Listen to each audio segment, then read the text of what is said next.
اکثر ہی دیکھا گیا ہے کہ اولیاء مزارات کے حاضری کے وقت اکثر لوگ مزار سے ڈائریکٹ مانگتے ہیں، کہ مانگنا درست ہے؟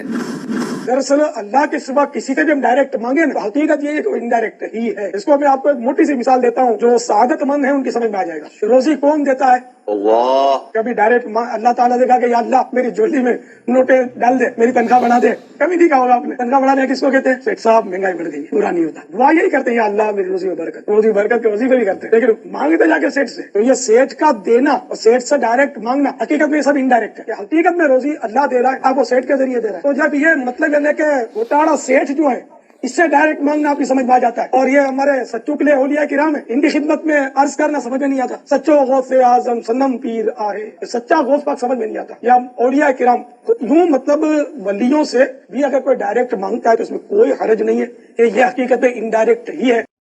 ایاک نعبد و ایاک نستعین، ہم نماز کے اندر بھی پڑھتے ہیں، نماز کے باہر بھی پڑھتے ہیں، نماز کے اندر بھی اس پر ہمارا یقین ہے اور نماز کے باہر بھی اس پر ہمارا یقین ہے۔ اس سلسلہ میں یہ بات تفصیل سے ذہن میں رکھنی ہے، عبادت نہ لغوی کسی کی جائز ہے نہ شرعی کسی کی جائز اللہ کے سوا، اور اعانت حقیقتاً تو رب ہی کرتا ہے، مجازاً رب کے بندے بھی کرتے ہیں۔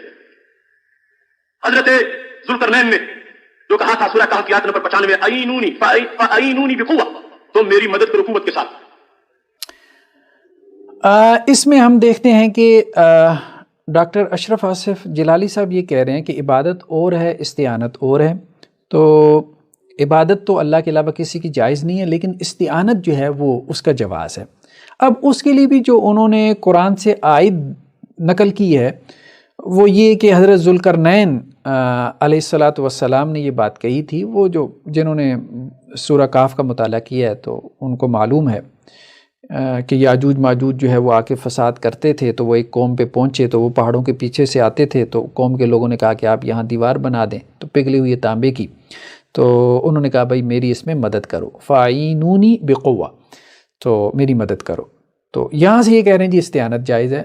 بات پھر وہی ہے کہ دیکھیں ہم بار بار عرض کر رہے ہیں کہ ہمارے جو بریلوی مکتب فکر کے علماء ہیں وہ بار بار ایسے دلائل کثرت سے نقل کرتے ہیں کہ جو اس مطلب فزیکل ورلڈ کے اندر ہم ایک دوسرے کی مدد کرتے ہیں، ایک دوسرے کو ہیلپ اور سپورٹ کرتے ہیں، تو وہ اس کے دلائل جو ہے وہ بیان کرنا شروع کر دیتے ہیں۔ ما تحت الاسباب جو مدد ہوتی ہے اس کو تو سب مانتے ہیں، اس سے تو قرآن نے بھی انکار نہیں کیا، وہ تو قرآن سے ثابت ہے۔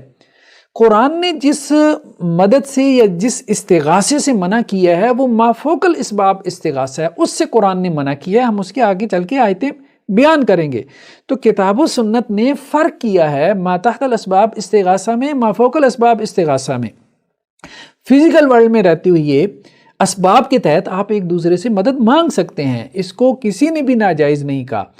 اگرچہ اللہ کے رسول کی حدیث سے یہی معلوم ہوتا ہے کہ انسان کو اس معاملے میں بھی اللہ کے اوپر جو ہے وہ قناعت کرنی چاہیے، توکل کرنا چاہیے۔ جیسا کہ صحیح مسلم کی روایت میں ہے کہ 70,000 لوگ بغیر حساب کتاب کے جنت میں داخل ہوں گے، اور یہ وہ ہوں گے جو کہ دعا بھی نہیں کرتے اور علاج بھی نہیں کرواتے۔ خیر ہم اس پہ کسی اور وقت توکل کے موضوع پہ ہم گفتگو کریں گے، تو اس وقت یہ گفتگو آئے گی۔ اور یہ بھی روایتوں میں ملتا ہے کہ اگر تمہارا کوڑا بھی گر جائے تو خود اٹھاؤ، کسی کو نہ کہو کہ مجھے اٹھا کے دے دو۔ مطلب اگر آپ اونٹ پہ ہو یا گھوڑے کے اوپر ہو، سواری کے اوپر ہو تو، لیکن یہ جائز ہے۔ ما تحت الاسباب جو ہے وہ مدد جائز ہے، لیکن اس میں بھی ہمیں سکھایا یہی کہا کہ اتنا بھی نہ کرو۔ عام سادہ سی بات ہے کہ کسی آپ کو قرض کی ضرورت، روپے پیسوں کی ضرورت پڑ گئی، تو ایک یہ ہے کہ آپ کسی سے سوال کر لیں بھائی مجھے اتنے پیسے دے دو، اور ایک یہ ہے کہ آپ کہتے ہیں کہ جی نہیں میں نے اسے سوال نہیں کرنا، میں نے اللہ سے ہی مانگنا ہے۔ تو بہتر رویہ کیا ہے؟ اگر جی یہ جائز ہے، قرض کے لیے روپے پیسہ مانگ سکتے ہیں، لیکن بہتر رویہ یہ ہے کہ آپ یہی کہیں گے کہ بھائی اللہ سے ہی مانگیں۔ تو ما تحت الاسباب میں بھی بہتر رویہ یہی ہے کہ اللہ سے ہی مانگے، چھوٹی چھوٹی چیزیں بھی اللہ سے مانگے اور صرف اللہ سے مانگے، اور انسانوں کے سامنے اپنی حاجت نہ رکھے، ٹھیک ہے۔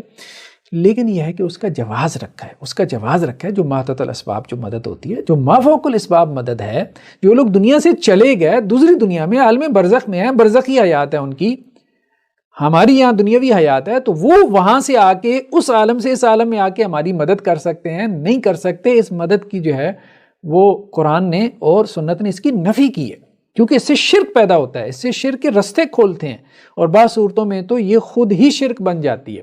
اس پہ ہم آگے چل کے گفتگو کرتے ہیں۔